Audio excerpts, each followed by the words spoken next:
Are you clipping your toenails? No, I have a binder clip in my fingers. Oh, okay. And I'm clipping my toenails. Yeah. Gross. Just putting them in a little pile right here in the microphone. It's just kind of weird. It's gonna weird. Every once in a while, just smell one of them. Just a little nibble.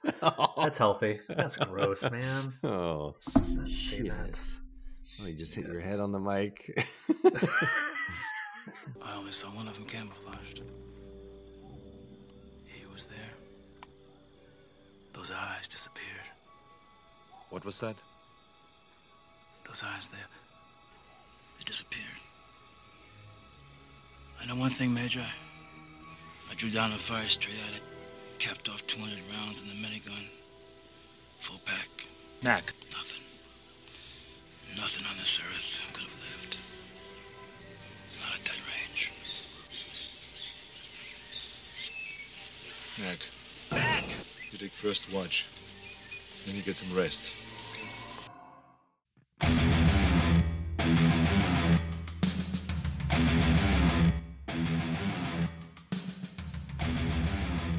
Welcome to Predator Minute, the podcast that breaks down the 1987 action sci-fi classic Predator 1 minute at a time. I'm John Zabriskie. And I am Jeff Glover. And today we are talking minute 56 of Predator. Minute 56 you could call the Forrest McKinley of minutes. Okay, I made that one up. Who's that, John? Well, Forrest McKinley played on the minor league hockey team, the Iowa City White Claws. The Mississippi Mud Hens. What is it? The slippery monkey down at the hook and crook. Slippery monkey down at the hook and crook. And we're back. We're back. We're back. Talking minute 56 of Predator. Minute 56 opens with Mac saying... Mac. Saying... I don't know. And it ends with Panchito saying, she says the same fucking thing. Great. That's a great line delivery, by the way. We'll get there. Yeah. Thanks. Yeah. The same fucking thing. She says the same fucking thing. Yeah. So what's going on in the minute here at the first part, Jeff? Well, we have a dialogue-heavy minute this week. A lot of times with this movie, we get a very light dialogue minute. Sometimes no dialogue at all. But here we have Mac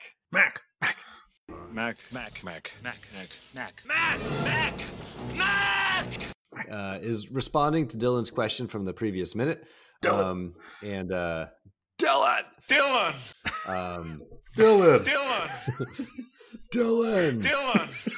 I like how my Dylan has turned into like Dylan.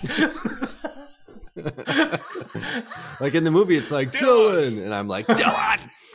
Like you're chasing him after he stole something. I know. Dylan.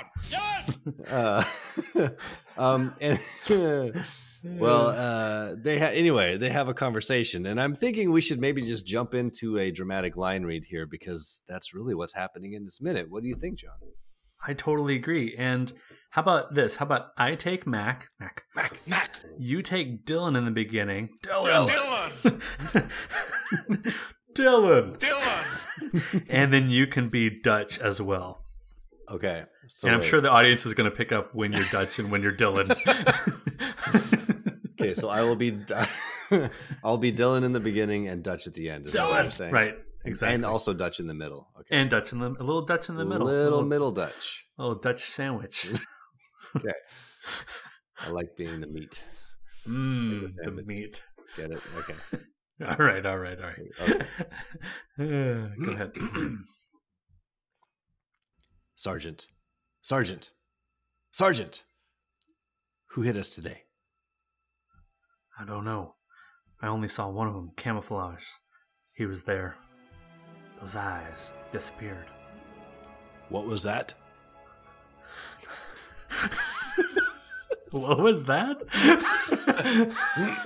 Come on, you really need to Arnie that one up. Okay. Come on. All right, back up. Okay. What was that? Much better. Those eyes, they disappeared. I know one thing, Major. I drew down and fired straight at it. Capped off 200 rounds in the minigun. Full pack. Nothing. Nothing on this earth could have lived. Not at that range. Mac. Mac! You take first watch. Then you get some rest. And Scene. I think I need to work on my Arnold. Well, here he's being really subtle with his... I was trying to be subtle. It's kind of hard to do subtle Arnold because you're either like or you're just sort of like trying to speak normally with a very slight Austrian accent. But right. That's hard to do. Mac. No, you did good. You take you first pulled watch. right. Mac. You take. There you go. That's it right there. You really. The take problem is, first you do have to. You're not even following his tone. You're like, you have to like go. You just really have to. What's the word I'm looking for? Embellish, like as if he's almost yelling it again, even though he's not yelling this in the movie. You nailed it right there. I said the word first wrong. I should have said Mac. You take first watch. Like that. First watch. It's all good. You're gonna have some good wait, no. I guess Dutch is all done talking for this minute. Yeah. Oh no, he does. He has a go ahead. Well, he has a little line later. Yeah, a little bit. So anyway, they're trying to figure out what the hell is going on here, right? Mm-hmm. So Dylan is interrogating Mac a little bit. Mac has those distant eyes here, like just trying to explain and not sound like a crazy person what he saw, but he knows he saw something crazy.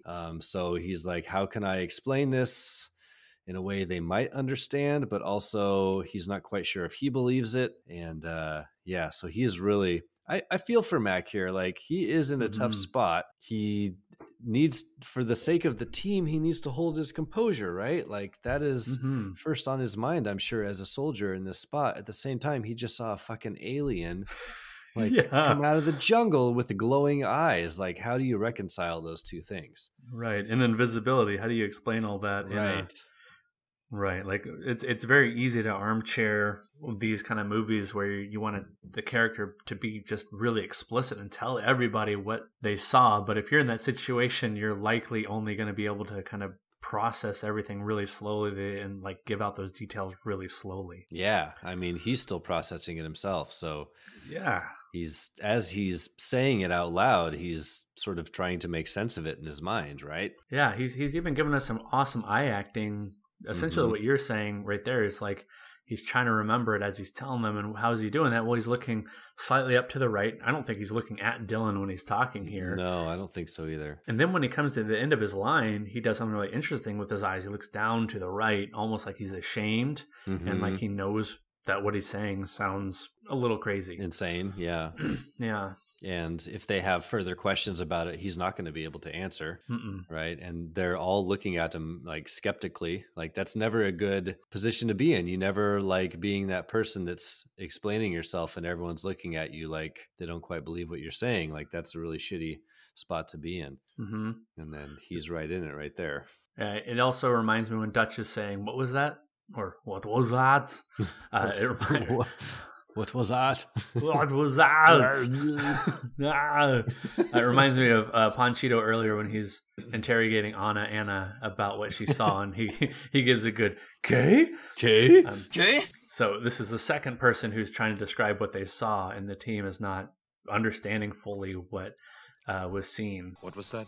That's true. Yeah, and Anna sticks to. We'll talk about Anna, I guess, here in a little bit, but she also sticks to her guns almost kind of more convincingly than Mac does. But we'll get to that part here soon. But yeah, I like Max.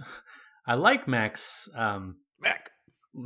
His line about capping off 200 rounds in the minigun. But if you remember, he's firing that for close to 30 seconds when he has the mow down scene, and even when it was slowed down to 1,250 rounds per minute, that's still going to give him about 600 rounds he puts into the jungle.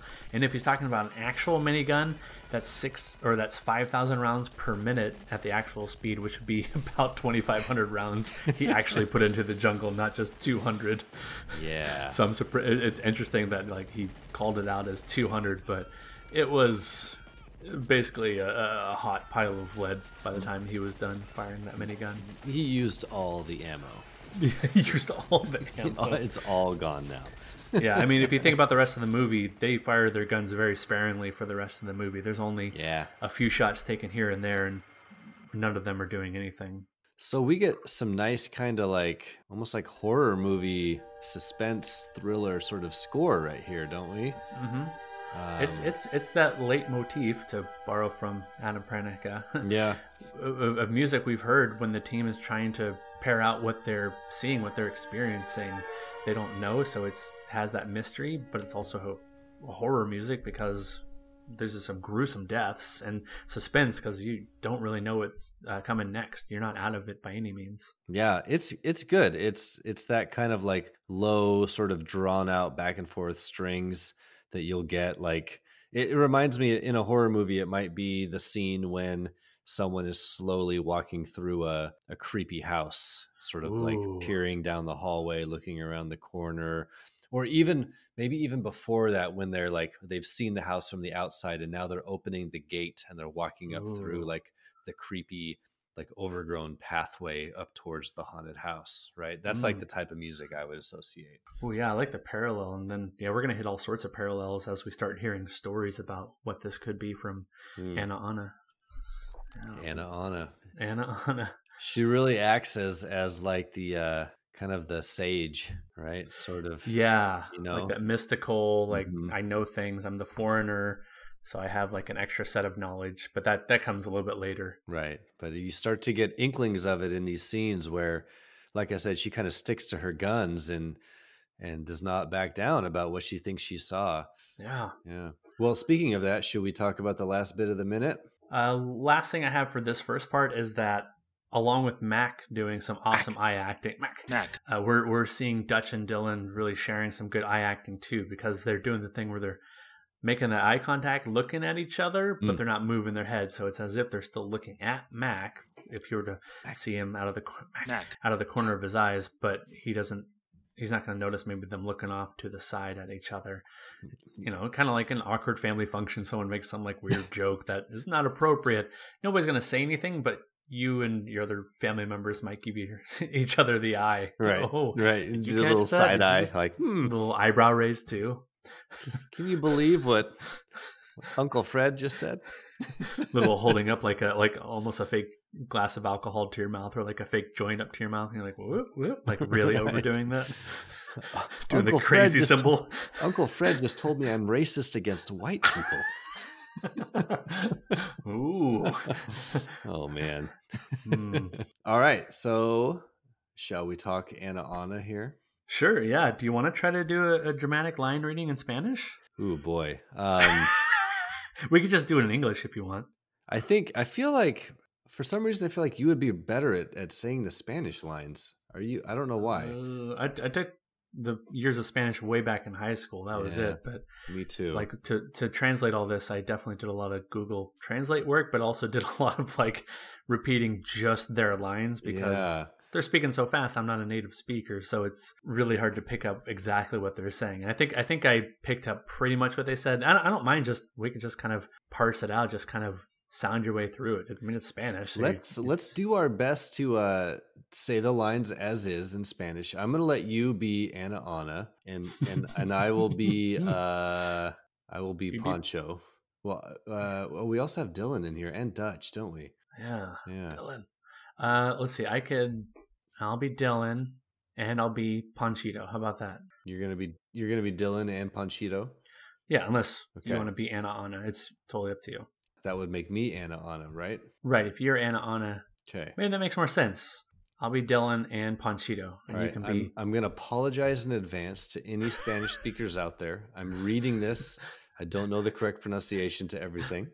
I'm going to do my best. When we're done, we'll go back through it and talk about the English translation. How's that? Yes, that sounds delightful. Okay, so I'm so sorry. Am I just going to be Anna? And Dutch. And Dutch, got it. Okay, you got to be. Sorry, it's you for life. You're Dutch for life until Eric comes back. It's all bullshit. It's all bullshit. You set us up. It's all bullshit. Set us up. Go ahead. Okay, I got it. So as Mac walks away, we're seeing Dylan pointing at Anna and commanding Panchito. Dylan says, "Ask her what she saw. Ask her what happened to Hawkins." Go ahead. ask her. ¿Qué pasó a hoy? ¿Qué puedo que viste? Te dije lo que sé. Fue la selva que se llevó.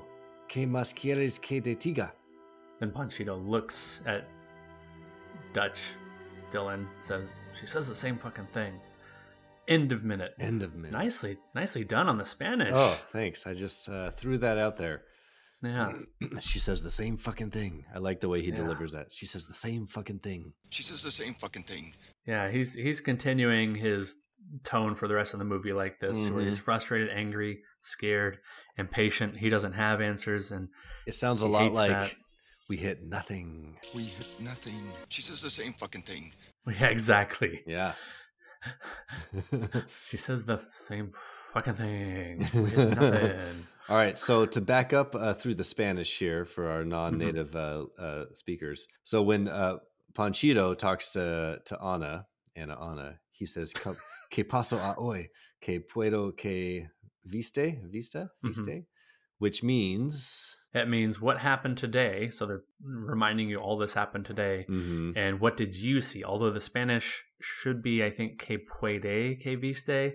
But he says que puedo que viste clearly in the movie here, which means what did I see? But he should be saying what did you see? He's speaking a little broken Spanish, if you will. Yeah, which would be odd for his character being someone who's a native Spanish speaker.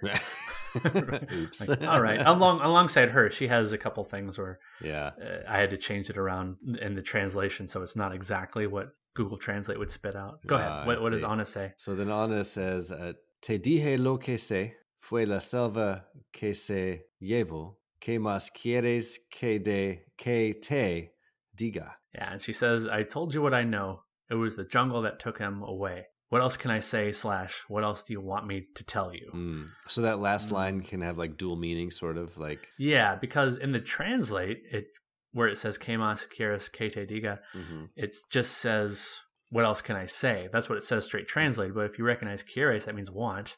So I took that to mean, what else do you want me to tell you? What else do you want me to say? What else do you want? Yeah. Right, straightforward. So it's like you said, she's firing back now, other than just saying the same thing. Now she's saying, what else do you want me to say? Like, that's the thing. That's what I saw. Right. She's like, the fucking jungle came alive, killed a bunch of people, and I saw it, and it bleeds green goo that's made out of KY jelly, and the night glow sticks. And glow sticks. Glow sticks, yeah. Yeah. And I do appreciate here that she just sort of like is like, what do you want me to say? Like, you saw it, Mac saw it, ask him, Mac. Like, there's some freaking weird ass thing in the jungle that's killing all of us, and that's all I got to say. ¿Qué más quieres que te diga? Yeah. I wrote down that this minute continues to show Dutch still as the leader of the team. Panchito doesn't directly follow Dylan's command when Dylan says, ask her. Panchito looks to Dutch for the okay, and Dutch gives him the, okay, you can ask her. Go ahead, ask her. It's not a process of everybody telling me commands. It's a process of the one person in this group tells me commands. And Dutch also has given Mac the first watch for the night. And in the military terms, the first watch would be, just like it sounds like, on rotation, everybody is taking a turn being awake, protecting the others. And typically that first watch is 8 to 12. If you have like a two-man crew doing it, like 8 to 12, the next person takes 12 to 4. Yeah. Next person takes 4 to 8. I don't know how their watch is going to go because they have 5 remaining members, and over 8 hours, I think that's like a little bit over an hour and a half for a watch shift, which wouldn't be bad at all. So he'd be like 8 to 9:30 perhaps. I was thinking about that when he tells him to take the first watch. I took that as being almost like a favor. Yes, definitely a favor. Is that what you thought too? Like, go do your watch shift now, and then get your ass some sleep. Like, you've been through Get your ass to sleep. Get your ass to sleep. Get your ass to Mars. Get your ass to Mars. You've been through. You've had a tough day. Right. Like we've all had a tough day, but yours has been the worst. Take your watch detail right now, and then go to bed or take some time off or whatever. Like, that's the way I read that. Yeah, and that's a great leadership quality to have, is knowing when someone is in need of a little extra TLC or a little break. Yeah. Good on you, Dutch, and good on you, Arnold, for doing such a good job portraying the leader Dutch here and throughout the movie. Gotta take care of our boy Mac. He's a troubled person right now. Mac. So I found a little script difference, and I don't think I pointed this out last minute when Red Fox, a.k.a. Dylan, is talking to Blazer 1, a.k.a. Red the Fox, headquarters, Red I Fox guess. Blazer 1. Over 09:30. That's right, 10:30 hours. What? 10:30. Huh? Well, you didn't say that. Anyway, but in the original script, I don't think I pointed this out, but originally Dutch is the one making the call to the headquarters and being denied by headquarters that they're going to send any help. So I thought that was an interesting change that they made it be Dylan, because I think what's nice there in this movie, a nice change, is that you're spreading out the responsibilities. It's not Dutch doing everything, but he's giving off some of those responsibilities to the team. Yeah, no, that's... Because if you remember earlier, he says, Dylan better get on the radio. He's the one giving command even back then for communication. Dylan! Better get on the radio. Oh, right. That's right. Oh. Nice catch. Yeah. Thanks. All right, so the director's commentary here has... there's not a whole lot going on, but John McTiernan is talking about Bill Duke's performance and is praising his acting. And also brings up his role in American Gigolo, which I did not realize that he was in that film. And whether you were a woman or a man, I sold you for a price. And calls his performance in that film hair-raising, quote unquote. I love that description. That's his words. Hair-raising. He's bald as a cue ball here. But it's hair-raising. I never saw American Gigolo, did you? I've never seen it. No, I never have, yeah. Is that Richard Gere? You know, you're walking awful thin line, Julie. I wouldn't want to be in your shoes. I mean, you're getting awful cocky. All the rest of the boys are happy with a car, house in the hills, but not you. You get all your rich pussy lined up, once-a-month tricks, a dip in the pool, a little tennis, and orgasm. I'm just trying to warn you as a friend. If those bitches ever turn on you, you're through. Yeah. Is that right? Okay. Yes. I think so. So. A quick Googling. But he's also going on to say that that Bill Duke is doing a great job of bringing his character to life just by the choices he's making and the voice he uses. Like here, he's very subdued, almost calm, but I can't really call it calm. He's more sorrowfully subdued, and with his eye acting, of course, and his body movements, and he carries himself just kind of slowly out of the scene in this minute, but still doing his duty. To follow up, yes, Richard Gere. I Googled it. Yeah. Nice. And that's John McTiernan in the commentary explaining because of that performance, that's what drew him to Bill Duke. So it's interesting to have another story behind why an actor specifically was chosen for a role in this movie. Yeah, interesting. Yeah. Very interesting.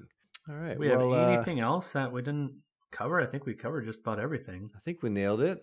I've worked my way through my whiskey drink tonight, so nice. That must mean we're getting near the end here. Yeah, it must mean that. So this is the time where we talk about recommends for the week. Jeff, what do you have to recommend to the listeners? You go first. Okay. Because I need to decide. Awesome. So you and I were talking pre-show about my recommend today because we could not remember, and I haven't listened to my most latest episodes of Predator Minute, but I can't remember if I recommended this, but I'm recommending it right now. There's a podcast called Comics in Motion. A couple British guys, Dave and Chris, specialize their podcast in analyzing and reviewing movies based on comic properties. Well, they look at movies, but they also look at TV shows, and they say video games. I think in a couple hundred episodes now they've reviewed all of one video game, but they still put it under the banner of comic book based, and I think they do just a lovely job of breaking down, reviewing, analyzing the movies, and they do it in my favorite fashion, which is just blow by blow, event by event in the movie. They don't just do like a smattering of review and talking about what's going on in the plot, just slapdash. It's very organized in chronological order, and that's always how I prefer my reviews. So if you are someone who likes their reviews chronologically, you like a little bit of that British humor, that British slang. I'm hearing a lot of their slang come out. It's fun, like looking up, like I'm actually Googling things, not about what they're talking about in the movie, but like their slang. I'm saying, oh, what does that mean to be slated? Oh, to be slated means to be like really criticized, not criticized. What is it called? Panned. Oh, if you're like panning a movie, you call it slated in the UK slang. And I'm sorry, what's the name of the podcast again? It's called Comics in Motion. Comics in Motion. All right, I'm going to add it to the list. That sounds great. Yeah. We discovered each other on Twitter just because it was like a follow Friday, where sometimes people say follow these podcasts, and then I think they reached out to me or I reached out to them. We created a dialogue, and they seem super excited about our project. They've listened to a few episodes. I invited them on the show, so we might be hearing from Comics in Motion on the show, which would be really exciting. So cool. Very nice. Yeah, awesome. Check out Comics in Motion. So what do you have for us, Jeff? All right, I decided. Thank you. I had a couple things queued up, and I couldn't decide in the moment. Yeah. All right, I'm going to recommend. I don't think I've recommended this yet. Stop me if I have. Is it Tango and Cash? Oh shit, that's always a recommend. Tango and Cash. Tango and Cash. So steamy in that prison.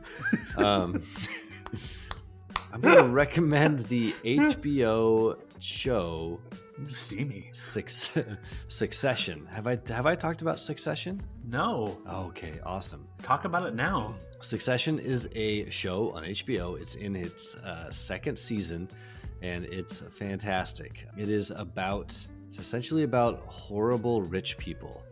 But it's about a family, and the family is filthy rich. They are a media conglomerate, and the father in the family is the CEO of the company, and he has 4 kids, and they are all sort of work within the company in different ways. They're all kind of terrible people in their own ways. Everyone's trying to subvert each other. There's a lot of drama. There's some kind of thriller elements to it. There's some very, very dark humor elements to it. It's one of the best shows that I've picked up in the last couple of years. And it's really catching on. Like, I think the viewership is really going up, and they got approved for this second season, obviously, and I believe they've already been approved for the third. So if you have not started Succession on HBO, I highly recommend it. Each episode is an hour, and I think each season is like 10 episodes long, and they're all very good. So that's my recommend. Awesome. Yeah, it's on Sunday nights. It's our Sunday night show, Succession. Do you have a favorite character on that show, without giving too much away? One of the children, although they're in their like 30s, in the family, is Kieran Culkin, Macaulay Culkin's brother. Oh yeah, I love Kieran Culkin. Yeah, and he plays like this very sort of smarmy, vulgar, kind of pissant sort of younger like brother character. And he's really good in the role. He's not my favorite character because he can be such a little shit, but in terms of like acting and like Kieran Culkin playing this character, like to create this character that you love to hate, he does a fantastic job. So yeah, check it out. Cool. And Kieran Culkin, I remember him as the best friend in Scott Pilgrim versus the World. That's how I mainly remember him. I love his character there. Just really loyal to his friend, and just at the same time just gives some good apathy looks. Oh, he's all grown up now and a total asshole in this show. Awesome. And that show is Succession? Succession. Yep. Nice. Succession. But the kind of the overarching theme of the show is that the dad is old, has some health problems, and at some point he's probably going to have to pass on the job of CEO of this company to someone else in his family. Juicy. And so the underlying sort of the through line through every episode and every season is that, you know, the kids in the family are sort of jockeying to try to be the person that takes over the company. Yeah, it's really good. Awesome. Yeah. Cool. Well, thanks for the recommend. Sure. Sounds solid. And if you, audience, yes, you have something to recommend, join the conversation at Predator Minute Listeners Palapa on Facebook. You know, throw some recommendations into the ring, mix it up a little bit, or just lurk and be a lurking member. That's fine too. And we'll be back on a regular schedule here pretty soon. Yeah. Yeah, I do apologize for the kind of funky September we've had lately, where I've had to miss out on a couple weeks. Just the start of the new school year, and a baby just turning 1 on my end, and you starting the school year over where you are and starting kindergarten or first grade. Yeah, my oldest just started kindergarten. Oh my gosh. My youngest is 2.5, but she got sick this week, and so that threw a monkey wrench into our schedule. So we've been we've all been juggling. So we appreciate your patience out there, Predator Minute listeners. Yeah, thank you, listeners, so much. Just really appreciate that. You can also email the show, predatorminute@gmail.com, and find us on Twitter @predatorminute. What about you, Jeff? Where can people find you? Where are you? I'm on the Twitter, and these days I am tweeting. Tweeting and retweeting about the Seahawks left and right because they are 2-0, John. 2-0. 2 games? How did they win 2 games? Let's go. And one of them was on the road against the fucking Steelers. Ha ha. Yeah. Suck it, Steelers. Suck it, Steelers. No sorry offense to all our Steelers fans. Yeah, sorry. They're listening. Anyone in Pittsburgh is listening. I'm sorry. I'm sure you're nice people, but I was really excited about that win. So anyway, Seahawks are 2-0. Our next game is at home against the Saints with no Drew Brees. I'm excited. Let's go. Awesome. Yeah. Anyway, I'm on Twitter. Carl_Hungus314. You know. My name is Carl. Ich bin expert. Well, we know where to find you by now. Yeah, you're not far. Just look up Seahawks Trash Talk, and you're top of the page. The bullseye with the bullet. Cool. So I think that's everything Predator Minute 56 can cover. So for Predator Minute, I've been John Zabriskie. And I am Jeff Glover. And until next time, stick around. Stick around. Dylan! Dylan! Dylan!